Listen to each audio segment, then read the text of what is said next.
Hey y'all, it's Rick here with Uncommon Communion and happy Mardi Gras. It is not quite Mardi Gras as I record this. It's Monday night. When you get this, though, it will be the last day before Lent.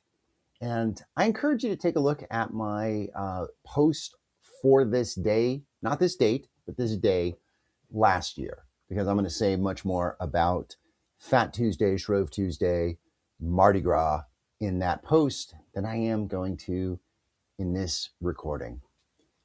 And again, y'all, I am anticipating recording a few times this week. I am leading a training all 5 days this week.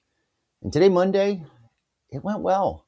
It took a lot out of me, though. So I need to get to bed because I have a training tomorrow. It's my favorite one that I lead, but it's big, real big. The biggest I've done is with this particular training is 15 people. Tomorrow we have almost 30. Now, I'm going to have some help. I got a couple colleagues coming in to help.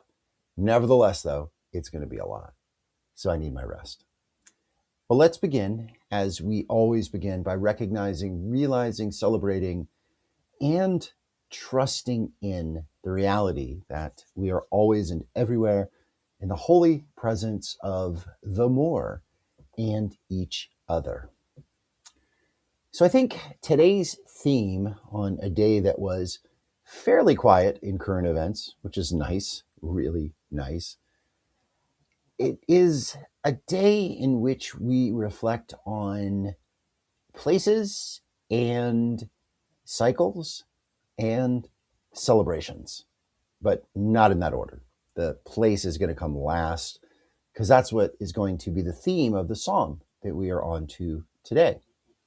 But let's first talk about cycles. And the cycle that we want to talk about is the lunar cycle, the cycle of the moon, which, as you know, in my written podcasts, I am very much keeping track and trying to stay aware myself of where the moon is. And the thing that is so unique about that is that the ancient peoples, which is really pretty much most of Homo sapien history before us, and by us, I mean like civilization, even in the earliest days, well before modern civilization, what we would consider, folks, the people, the average human paid a lot of attention to the moon because it was rising and setting and going through a cycle, and it was regular. Over time, it has its own sort of 8 year, kind of different cycle that it gets into. People paid attention to that. And more so than even the sun, which the sun obviously marks a day, sun up to sunset, right? But as far as multiple days, the lunar system or the lunar cycle is a lot easier to pay attention to. The sun does change over time when it rises and sets, where in the sky it rises and sets. But that's harder to see than the clear changes day to day to day in the lunar cycle. So many cultures base their calendar on that. Well, y'all, Tuesday, Fat Tuesday, the day you are watching this, is a significant day because it's the first day after this new moon cycle. So it's the day that the smallest crescent appears. So the moon is being born again, so to speak. And that's very significant for folks who are on lunar calendars. Well, two different cultures, two very large cultures, one religious and one more sort of geographical, if you will, are celebrating on the same day, Fat Tuesday. One is the beginning of Ramadan, and that's going to be a focus for my Lenten reflection. And I'll talk more about that tomorrow when I post for Ash Wednesday, which I hope to write to be sure. But the other is the Lunar New Year. So the new lunar year starts also with the return of the moon, right? Post new moon. And that is, of course, a large chunk of Asia and an Eastern population, right?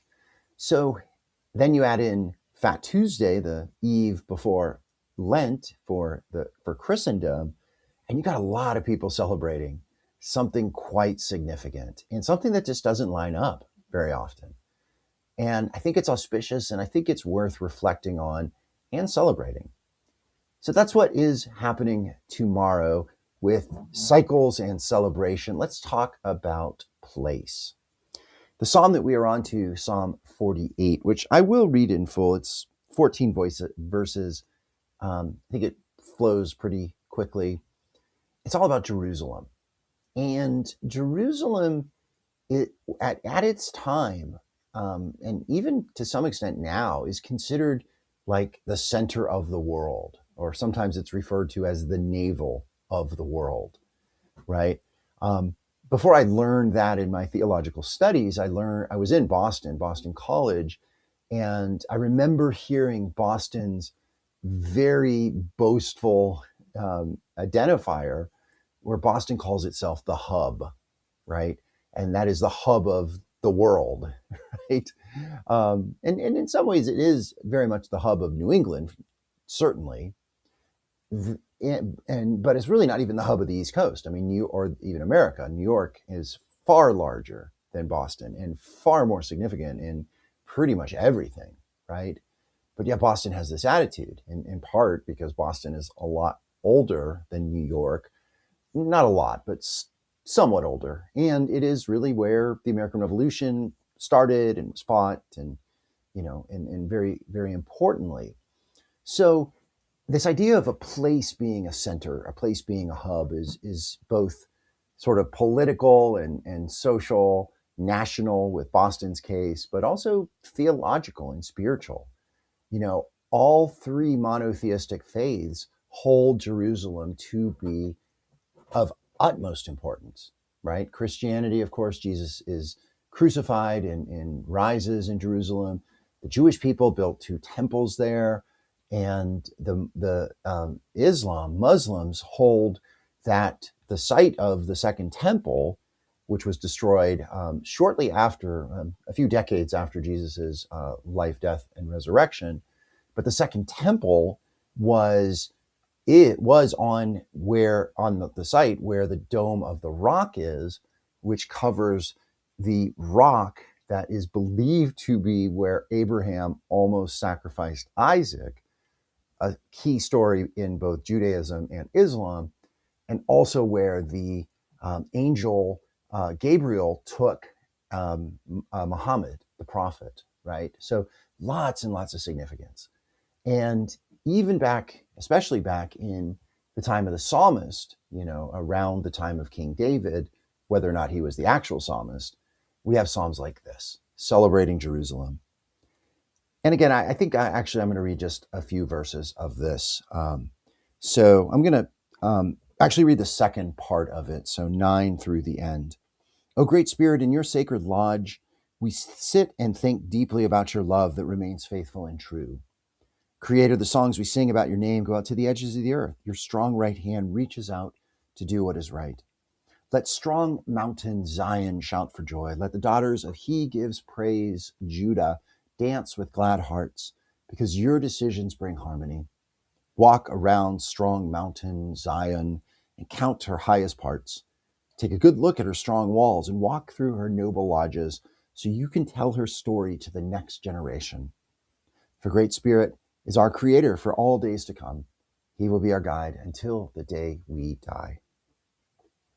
So, yeah, Jerusalem and connections between faiths, and February 17th, 2026, and the unity and the correlation of the lunar cycle with feasts and celebrations, and just a lot.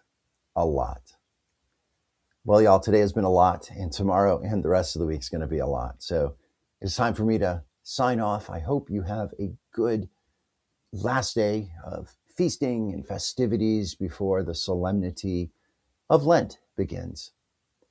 All right, y'all, thanks so much. Let's end with the serenity prayer. God grant us the serenity to accept the things we cannot change, the courage to change the things that we can, and the wisdom to know the difference.